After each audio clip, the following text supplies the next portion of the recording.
if they're not hooked yet, it's like, man, what else can we do? And all we're doing is we're trying to just provide the access, the opportunities, the skills for these young people to have the option. We're not forcing anybody to do anything. We want them to have the option. Most pilots don't understand what career opportunities are available in the world of aviation. They're making career decisions based on advice from friends or posts on internet forums, meaning they are taking huge risks with their livelihood without having all the details.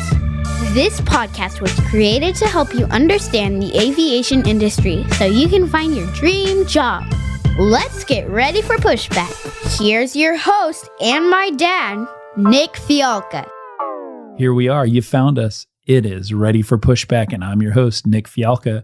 I cannot thank you enough for joining me today on this interview with a guy who is a man among men, Joel Webley, the current president of OBAP, the Organization of Black Aerospace Professionals. He sat down with me prior to this previous OBAP convention, and we sat down and had a really detailed conversation about the organization, what it does, how it helps people, and how it helps promote aviation and grow everything. There's so many things going on. You want to talk about big fish, like this is a big fish. Joel is quite a person, and his organization does so much for their community, and I absolutely love it. I think you're really going to enjoy this conversation, and I cannot wait to hear this feedback. Sit back, relax, enjoy this conversation. Before we get to the interview, two quick things. Number one, if you have a question for me or you know of a cool guest that you think I should interview, send me an email, podcast@spitfireelite.com, and I'd love to hear from you. Number two, if you need a resume, you don't already have one, or maybe yours is kind of lame and cluttered, go over to my website, spitfireelite.com/podcast. I've got free resume templates right there. So they're designed for professional pilots. They're the ones we use at Spitfire, and they're awesome. So go get one. And last but not least, let's have a quick word from our sponsors, because without them, we wouldn't have this awesome podcast. Hey, pilot, it's Nick. I want to tell you about a great friend of the show, Timothy P. Pope. He's a financial planner, and he's completely focused on the professional pilot. He's the kind of guy you want to go to for real talk to help you figure out your financial future. With so many upgrades and so many transitions and so many things going on, you owe it to yourself to give him a call. He'll help you design and execute really smart financial planning strategies, whether it's retirement planning, investment management, military transition, tax planning. He's a great financial planning partner. Timothy P. Pope, CFP, helping professional pilots make the most out of life. Give him a shout. All the information's in the show notes. You should definitely tell him I told you to call. Well, everybody, here I am sitting with Joel Webley. We're getting ready to kick off the OBAP big conference down here in Phoenix, Arizona, and he's gracious enough to be the first person to talk to him today, and it's going to be a crazy long day. So, Joel, thank you so much for being here. Thank you for having me. Glad to be here. Dude, this is absolutely one of the coolest things I've gotten to do. What a treat for us to be here. All of our team, we're just super excited. It's like the Super Bowl. It's just awesome being here. It's a big deal. It is a big deal, man. All right, so Joel is the chairman of the Organization of Black Aerospace Professionals. Everybody calls it OBAP. If you're in the industry, you'll hear it being called OBAP. Let's start it off with the real question. Is like, why is this such a long name? It's a tough one. It was born in the 70s, and there's a lot of heavy stuff going on. I imagine that's got something to do with it. But it is very succinct, and it's very accurate to what we are and what we do. So yeah. So, okay, let's talk about that. Like, why does OBAP exist? So on the root level, way back when it started, 40 plus years ago, it existed because there was seriously walls preventing particularly Black people from being able to fully participate in the airline industry as pilots. And so the organization was created to provide a place for them to have some level of advocacy for themselves, to be able to organize, support each other, etc. Over the years, it sort of morphed as society has changed, the organization's continually changed to try and maintain its relevancy. But our core is still about empowering people, making sure that people have access to opportunities. Those are still the biggest drivers. The audience that we reach is a whole lot larger than the original 37 people that OBAP was created. Gosh, man. Now we're 4,000 plus people. We reach probably close to 100,000 students in a given year. This conference, attendee-wise, will probably get somewhere close to approaching 2,000 people. And it just goes on and on. So, like I said, that's where it started. We're still true to that. Like I said, making sure that everybody's got an opportunity, just more on a broader level now. Do you see what OBAP has, where it started, kind of where it is now and where it's going to be in the future? Like, what are your visions for what we move into? So before OBAP, for me, and I should say I am age 40. So much of these challenges are predate me by quite a bit. So my experience is different than, say, my predecessors who had to start the organization in the 70s through the 80s. But where the organization was previously was very much about having to stand on tables and proverbially yell that the doors are closed to people. You know, we need to open doors. It was literally having to twist people's arms to get folks interviewed for jobs, to get applications even into the pile for consideration. That's what a lot of the work was. Thankfully, over time, and because of all of this advocacy work that a lot of groups and a lot of allies have done over the years, very much of those doors, those barriers, they don't really exist anymore. Some of it's just through the nature of how things are done now with technology. A lot of the just straight up discrimination has really just gone away. I won't ever say it's gone forever because people are people and they do what they do. But for us today, I think our focus is much more about getting young people into the pipeline earlier. We see a lot of conversation gets driven around numbers, how many minorities, how many Black aviators are out there, how many women are out there. And what we see now is those numbers don't stay stagnant because there's anybody preventing those opportunities. It's more that the sort of funnel where people start their interest level at a young age starts really broad.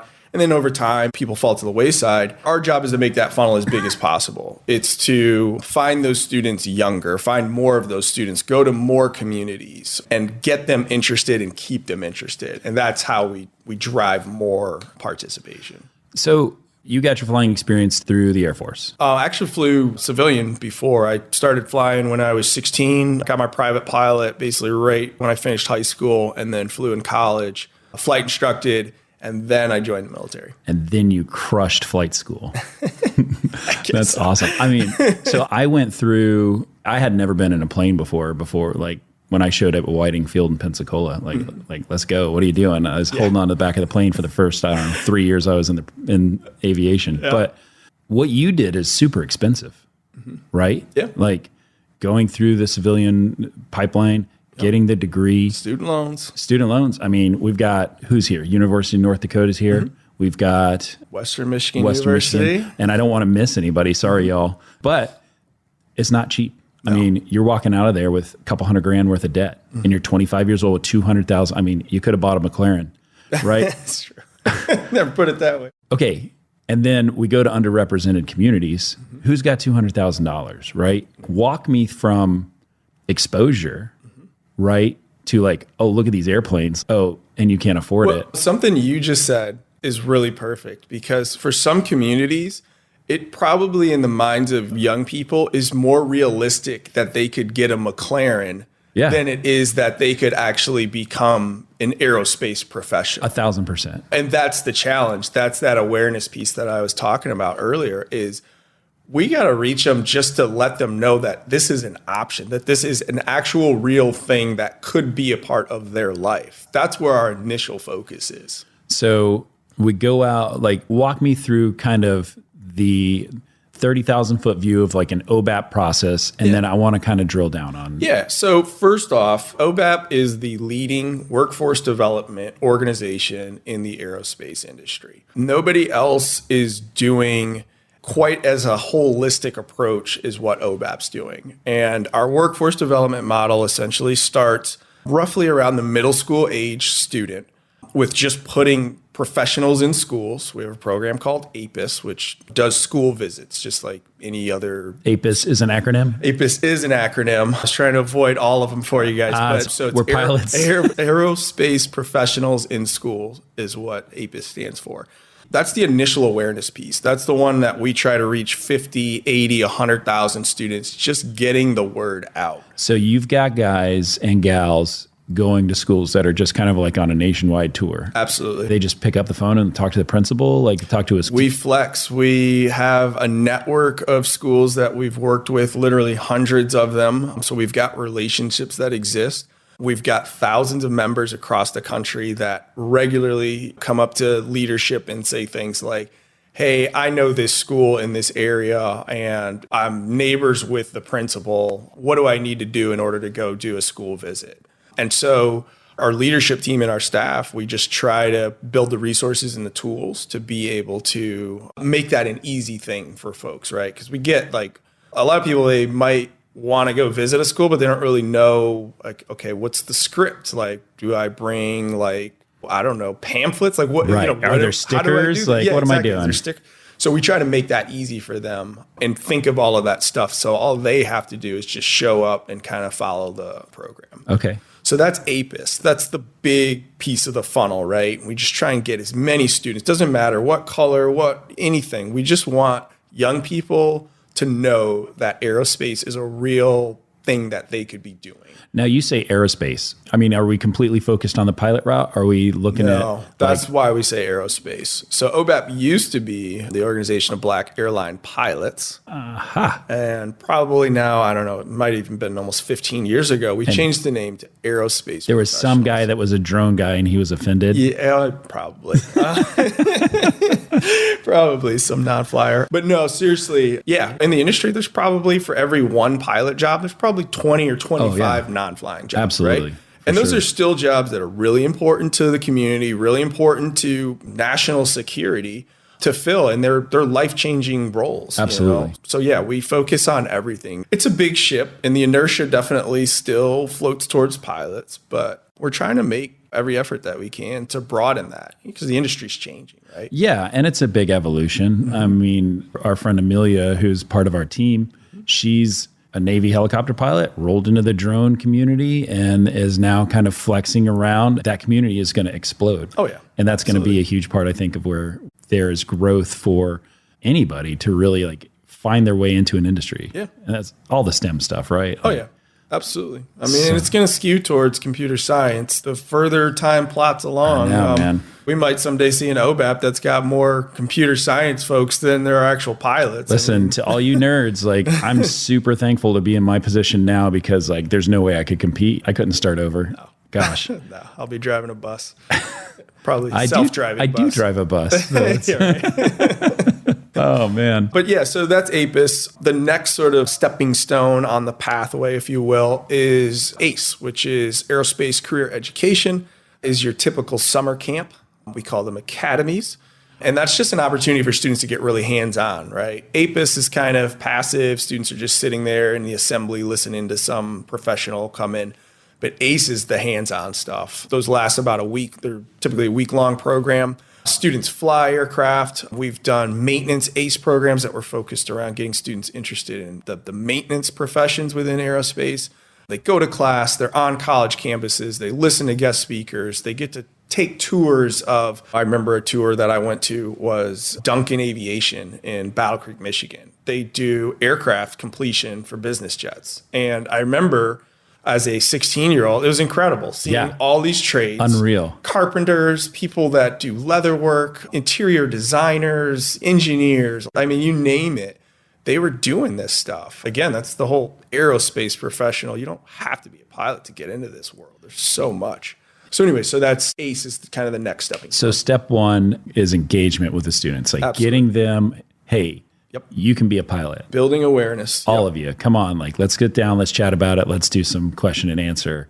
Step two is getting some hands-on exposure. Exactly. And so getting me excited about it, getting it to be something that, again, The further it's going, the more in their mind it's solidifying that like, hey, no, this really is something I can achieve. Yeah. Right?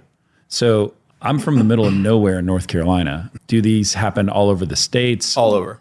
We have, this year we did 31. Oh, man. All over the country, big markets, smaller markets. They tend to kind of gravitate towards places where air carriers have hubs because there's just more people to volunteer, more dollars to be You able doing to. any Hawaii or Alaska? We did Honolulu this year. Heck yeah, I'll be there. Alaska, I don't think we've done one in Alaska. I think Seattle's probably the farthest northwest. Do you go down to like Puerto Rico or anything? Absolutely. U.S. Virgin Islands, Puerto Rico. If there's a city, we've probably gotten at least close to it. Wow. Yeah. Man. And this has been decades. I say the leading workforce development organization, no slant to anybody else that's out in the space, but OBAP has been doing this for decades. Crushing Rain or it. shine, regardless if there was sponsor dollars, because the industry's super volatile. What? Yeah, I know, right? What? Yeah, no, I mean, we're very serious, though, about this mission. Like I said, regardless if we're going to get $2 million in revenue in a year or $200,000, we're going to figure out a way to make sure students get these opportunities. Yeah. Man. All right. So we're moving on. What's our next step? We did step 1 was engagement with the students. Step 2 was exposure to let them get some hands-on and see what it's all about. What's step 3? So step 3 is really about skill building. And we've got a group of programs that help us do it. We've got EA, which is Explore Aerospace. That takes ACE a little bit further. And instead of what's really important, the step 3 part that you're talking about, what's really important is what I call consistency of engagement versus intensity of engagement. Yeah, it completely tracks. Does that make sense? Yeah. Right. So Because you're going to lose them. Exactly. It'd be great to have one super awesome experience, but you got 4 years of high school. It's space camp, you know? Right? Like it's not. Yeah. So a lot's going to happen in that 4 years. And so what we've tried to do is put together programs that are sticky, right? So Explore Aerospace, for example, where ACE is a 5-day program, Explore Aerospace is 2 12-week curriculums where students every single week are going to interact with OBAP via virtual media. And it's essentially a class curriculum. We've done curriculum just on general aviation. We've done space. We've got curriculum built for drones. And just the idea is just to keep them hooked, keep them from getting distracted. So, okay, speaking of hooked, right? Yeah. Like if I'm 16 years old, first off, I've got the attention span of a fruit fly. You're wanting me to take 12 one-week classes, like, and do this virtually. Like, what's in it for me? What is that? So, number one, it's definitely geared towards students that are interested, right? We're not going to pretend to have the ability to take a student who's not interested or stoked about aerospace and somehow make them. Sure. Like, we probably have already done that through one of our other programs if we were going to do that. If we haven't been able to flip them at that point, it's probably they probably need to go be a doctor or something else, right? It's too much work. Yeah. Why would you go be a doctor, everybody? Hey, don't tell the secret. So Well, we need the seniority. Let's go. yeah, well, that's true. That's fair. Yeah, we need people to keep coming in ours. Yeah, so Explore Aerospace, yeah, like I said, they have to have some kind of gut level passion to want to do this. And so our role in that is to try and keep it exciting, right? Is to try and bring in guest speakers. For example, our team is really good about bringing in guest speakers that are, instead of just teaching them about, say, aviation weather, we go out and find NOAA meteorologists that are out chasing hurricanes or on the ground in flood zones and stuff like that. We bring them to tell their stories, get them jazzed up. So one of the cool things that have already, like when we were in the van here, we were just all, and everybody in the van was like a football player except for me, right? I'm not a football player. Well, So there you go. thank you. But like Titus, he's a huge human. And like Tron and all of our friends that played sports, there are a few of them that are very well-known sports personalities that are in this community. Like, do you reach out to them too and kind of like bring them in at all? We probably don't do a good enough job of that. It would be so cool, right? Like, Yeah, we really should, especially when you start talking about like the business jet world. Yeah, you're like, There's a lot of folks. Well, I mean, I'm not talking like bring Peyton Manning to show off his jet. Hey, I mean, he's got the visibility. Yeah, Let's do yeah. it. Come on, kids. Going to Peyton's house. It's another SNL skit. Okay, I don't yeah. know. I have no Anyways, we idea. were talking about EA. So Yeah. yeah, skill building. EA though starts to get into actual like transfer of knowledge, right? It's about learning helping the students connect the dots between different things they're studying. They're studying things like physics in school. So let's bring some of that in. Let's show them where that interplays with aerospace careers and whatnot. Beyond EA, we also have something called Solo Flight Academy. That's exactly what it sounds like. It is, we take students who have not flown airplanes. We give them 2 weeks of instruction. You give them instruction. We have a flight school. OBAP has a flight school. It's not a subsidiary. It is an OBAP program. It's called Luke Weathers Junior Flight Academy. It's in Olive Branch, Mississippi, just south of Memphis. And we own, I think we're up to 5 airplanes. I think we have 10 CFIs on staff. And there's big plans for this, right? Absolutely. We've got a really big announcement this week, so I won't spill the beans on that. But we've got a really big announcement from one of our sponsors. And Luke Weathers, it's a full-up flight school. You can do Part 61, you can do Part 141, 0 to Hero. We actually, our partner organization, Air Venture, we have an A320 sim in the building. I kind of probably need to get on that. You can get some currency in there. But yeah, so Solo Flight Academy takes students who've never flown an airplane, bring them out there in residence, provide the housing, lodging for them, the whole deal. No and kidding. They solo an aircraft at the end of it by themselves. And hopefully, so like I said, we're kind of stepping stones. Like hopefully now they're really hooked, right? That's like, if they're not hooked yet, it's like, man, what else can we do? Well, let's continue this with the collegiate program. Let's continue this with our scholarship program. And all we're doing is we're trying to just provide, again, the access, the opportunities, the skills for these young people to have the option. We're not forcing anybody to do anything. We want them to have the option. And so as they're moving forward in this aviation, they move into the flight school, they get their solo. I mean, they straight up get a certificate for it. Yep. Mm-hmm. And the FAA signs off on it. And some old man comes in, writes it down. And then, so from the school part, like let's drill down on the college part, because that's really like, when you think about it, right? Yeah. When you think about this industry, everybody that's going to be downstairs today, right? Mm-hmm. Most everybody's dropped the college education requirement. True. FedEx is back and forth on it, like, but everybody's Delta said it. So most everybody doesn't need it. Yep. And here we are in an interesting crossroads of like the value of a college education versus the value of seniority. Because right now it's just white hot. Yeah. And so there's an intangible there, especially if you're from a disadvantaged community. But there's this weird tension about, man, what I need to do is I need to immediately start getting through maybe a Part 61 or something like that and just get flying so I can get some hours, so I can get hired, so I can go to regional. Like, I don't know. What are the pitfalls there? What are you seeing?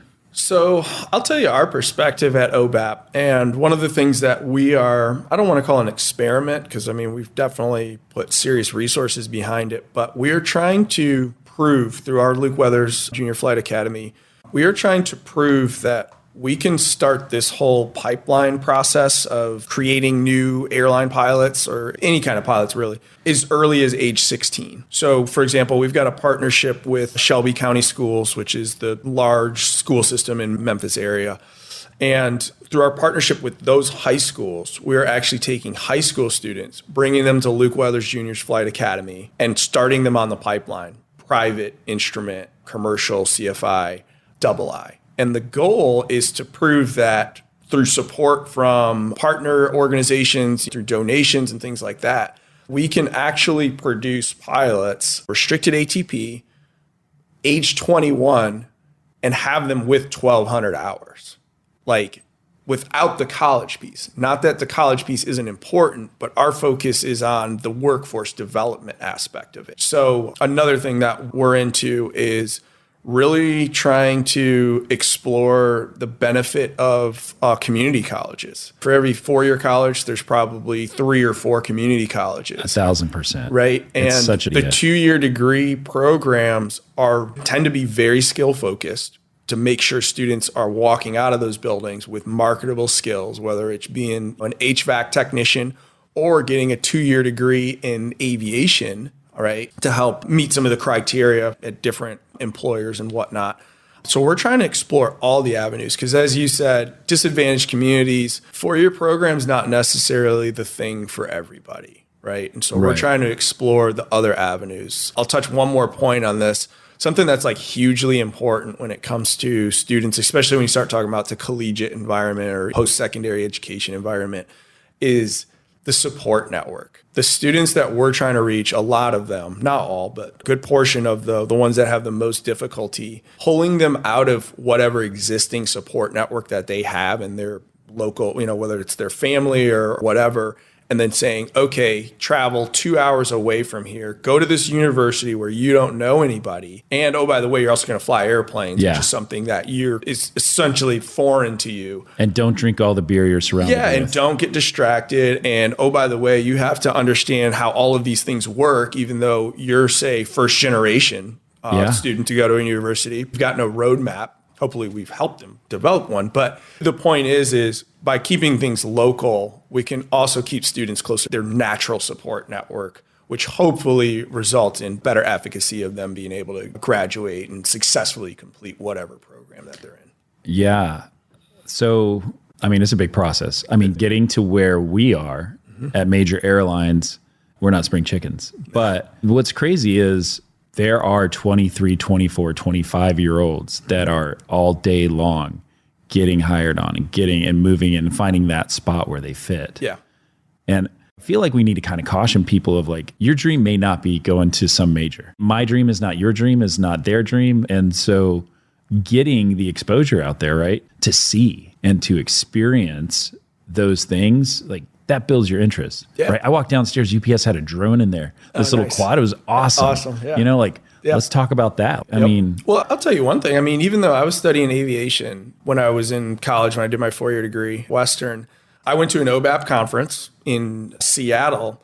And one of the big takeaways for me from that experience was I thought simulators were so cool. They're so cool. I remember, because this was my first time seeing, a real level D full motion like sim. And I was like, holy crap, how do I get the job of the guy that like makes this thing work? Like that was my real takeaway. No kidding.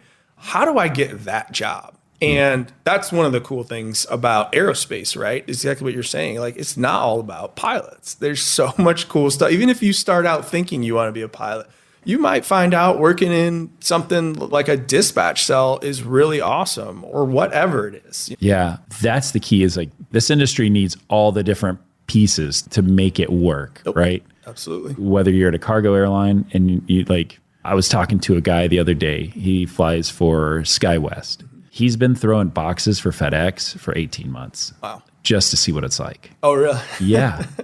Like, because he does. And like, he's getting out there and seeing what's available. And he's not letting people tell him no. Yeah. And so I think that's the big part is like, if you're listening to this and you're trying to figure out where your spot is in our industry, like it's your tenacity and your willingness to like go get out there. Oh, absolutely. Like, persistence. That's probably the number one skill I would say or characteristic for this industry. You just got to be persistent in whatever it is that you're interested in. Yeah. Today, right? Last year we were virtual, remember? Of course you do. You were there. Sure were, yeah. It was That's yours. right. It's great. It feels like forever ago. And it was so hard. I was a participant, right? Okay. So like I was in every room. I was messaging guys. I was like, please message me back and pull my app and let me get a job. I know, yep. And it was so stressful. And I was like wearing a suit. I was like on my back porch because my kids were there. And I was like sweating through my suit. Absolutely. But like, gotta want it. You gotta want it. You gotta want it. You've gotta want it. And like, and what is it worth? What is it worth for you to like, oh, I could go there and pursue and be in front of these people? Because that's like, this is a huge fundraising opportunity for you guys. It is. Yep. Absolutely. Mutually beneficial to every guy and gal that's down there and they're hustling. Yep. And it's also mutually beneficial to the companies that have booths. Yeah. And so it's just this like win-win-win. It is a community, if you will, a system that's developed over the years that works really well. And if I can say this to the audience, because this the is one guy that's listening, it's my mom actually that's listening. Mom. Tell your mom. So the thing that drives us nuts is we put out these emails. We put out emails. And number one, I want to say, if you get an OBAP from email, it's for a reason. Open your email, people. Open your Get email, that stuff out of your freaking spam folder. Open your email, right? Because, just like your father. How terrible of us. We're trying to let you know, hey, there's opportunities to go help young people, right? Yes. Okay. But some of those emails are related to career opportunities. And they say things like, make sure you create a profile on whatever site. Oh, you're dropping hints? Yeah. Yeah, people. There are behind the scenes, in case you're not aware, like this isn't just like people stumbling into a room, Yes. looking around. Like this is a coordinated effort with the hiring managers of every, not just every major airline, Part 135 carriers, like everything. There's hundreds of people. There's going to be thousands here. There's hundreds of vendors. Yep. And they're there to find quality people. And how do they find quality people? For us. Through you, through Joel, through Joel's people. If you get an email from OBAP and you're looking for a job, your ass better be opening it. Yeah. If it says to do a thing, you do it. I'll give you a perfect example. So we put together these different lists and things and compile stuff because some of this is we're helping our partners, our employer partners find talent, right? Just like you said, like we're helping them. We're not just shot in the dark. We know what they're looking for. We devise ways to find these people that they're looking for. And so we're compiling a specific list. I put it into our system that kicks out all of these emails, and our communications person, Candace. Oh, we love Candace. Yeah, I know. Everybody loves Candace. Put it in that system, and it immediately runs like a little algorithm on it, and it spits out that 90 people unsubscribed. And it's just like, makes me want to pull my hair out. Because hopefully they're all at their dream air. I would hope so, but yeah, 90 people. So those folks, they're not going to get. And I'll tell you what.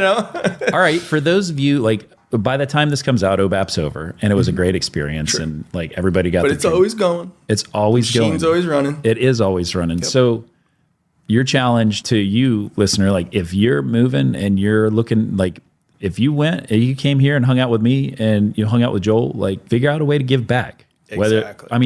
Whether that's giving your time, talent, or treasure, right? Like exactly. Let's go. If you're going to get a job at a major airline from OBAP, I feel like 10% of set year 2 pay should probably come over here. I would love that. Some little dues or something. Dues. Yeah. But no, you're exactly right. And that's the thing. We want to help our members, and we help members from all races, gender, a whole spectrum. Yeah. Why are there so many white people at OBAP? Because there's just a lot of white folks that are into aviation. I mean, it's just as simple as that. Disclaimer, I'm a white guy for those of you that don't know. It's not any kind of a targeted thing. Anybody can join OBAP. Our actual like requirements is you just have to either need to be in the aerospace industry as a professional or have a passion for aerospace. Awesome. That's the requirement. It's a very big tent. And so there's... It is a big tent. Huge. Yeah, right. Well, you spend a lot of money on catering. On tents. They hook you up sometimes. Yeah. Anyways, my main point is just we're going to work for you on your behalf, regardless of who you are. If you're a member, or we exist to support members, right? We're a membership-based organization. Yes, we have all of these different youth programs and things like that, but our members vote. They vote for me to be the chairman of OBAP. They have agency. It's not a dictatorship, right? So we need our members. Our members have a voice. The second thing is, so we're going to work on their behalf. What we would ask is just like exactly what you said. Just try to give back something. Show up in a school. I don't care if you're a white guy from Minnesota and you happen to be based in Detroit Metro. Raise your hand. If you've got the time, go to a school. Students are going to love you for it. You're going to get so much positive energy from those experiences. We understand that sometimes people can't be giving of their time, but maybe they can be giving of their knowledge. Maybe they're not able to give of their knowledge, or they don't have it to give. Maybe they can be giving of their money. Just like you said, it's wisdom, wealth, work, time, talent, treasure, right? There's something that you can bring to this industry. Even if it's you going back to your home school where you grew up. Maybe you are that white guy from Minnesota. I don't care if the school you grew up and went through has zero minority or underrepresented. Go talk to those kids. Like, go talk to them. Be a force for good in the world. That's all we ask in return. That's so good. So as I was kind of prepping for this and thinking about it, I came across the saying that really kind of, I think, boils it down is that if you want to go fast, go alone. If you want to go far, go together. Yep. I feel like that's what you do. It is. Like you're at the head of the pack, like, come on, y'all, let's go. We're trying.